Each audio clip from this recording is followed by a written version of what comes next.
He releases Frankenstein, falls into the chair. The monster walks up and down as he speaks. Frankenstein hides his head in his hands, occasionally looking up to reply, the very picture of despair.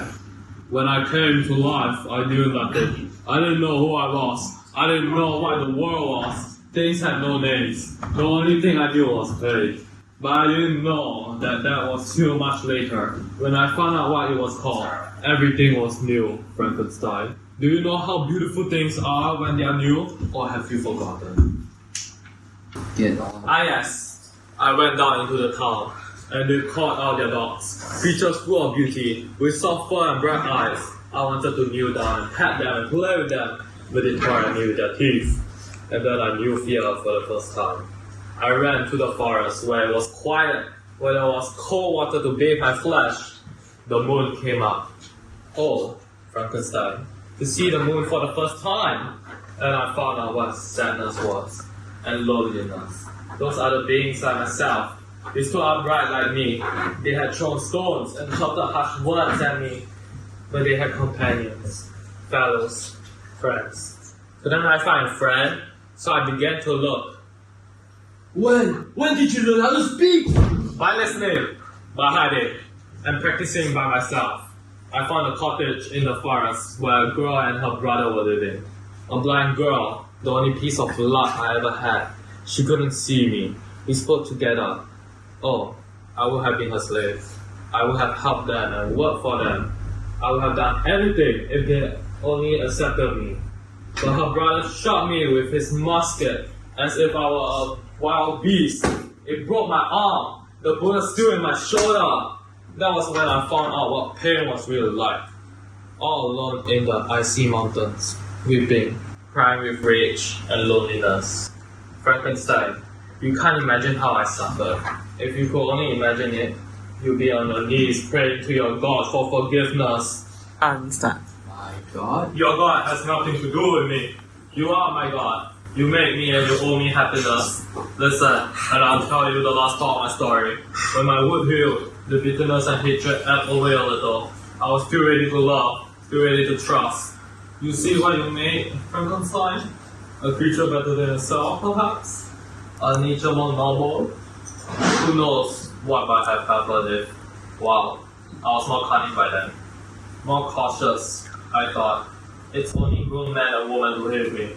We have learned to be suspicious and to think the worst of people. But if I could find a child, a little innocent creature with no hatred in his heart, then I could take it with me to the wilderness and bring it up as my companion.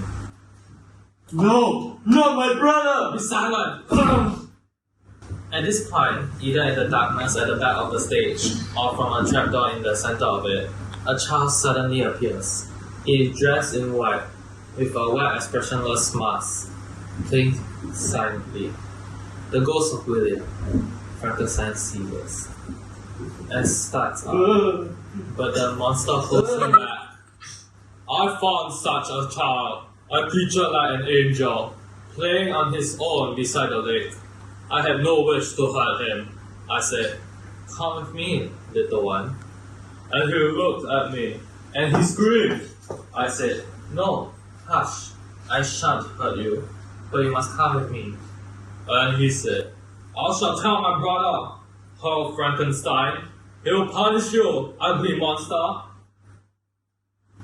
Oh no, oh no. I put my hands to his mouth to silence him, cause I was afraid, and your name resounded through my head. You, the creator of my misery. You, the source of all my unhappiness. Frankenstein, a name to curse forever. And in that moment I thought, Frankenstein is my enemy, and I can hurt him. I can destroy what he says. I can make him unhappy, as he made me. And I killed your brother, and I laughed, yes. The one time I have ever laughed. And now you must do something for me. No, never. I shall destroy you! He leaps at the monster, who easily pushes him away. Frankenstein falls to the floor. Oh. Not yet. Do you claim me to be evil? No, Do you intend me to be cursed and hated by all mankind? no.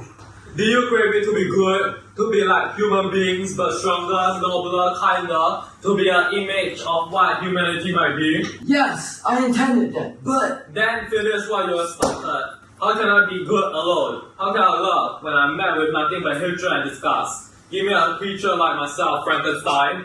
Give me a mate, a wife, a friend, and we shall leave you alone forever. We'll go far away from this country. We'll leave Europe altogether. We'll live in the desert or in the cold wilderness of the north. We can survive there when humans can't. But I must have a companion. Foxes, bears, wolves have their mates. Every bird has its partners. Even rats and mice have their nests, their homes, their families. Am I to be the only creature in the universe doomed to be living alone? Frankenstein, that would be too cruel. Let me be the kind of creature you want me to be. Loving, peaceful, harmless, gentle. Let me have someone to love. Someone like myself. Make me a companion. Make me a wife. Pause. Frankenstein gets up, walks to the window, and leans his head on the wall, as if it engulfed thought. you swear you'll leave and never come back. I swear. Well, I never intended to finish it, but it'd be worse if I didn't. You can argue well, monster. At last I can hope for something. How long? 2 years. 2 years? I have an electrical machine that is much more powerful than the old one. Do you want it to be properly done? Of course, yes. Take your time. I can wait. But in 2 years' time, I shall return. What have I done? But yet, he was right. I have to do it. Frankenstein, I just heard about the news about your brother. My poor fellow. They are hunting the murderer with dogs. You don't have to worry. Never fear. It's too late, therefore. They'll never find you out there. You think not, my friend.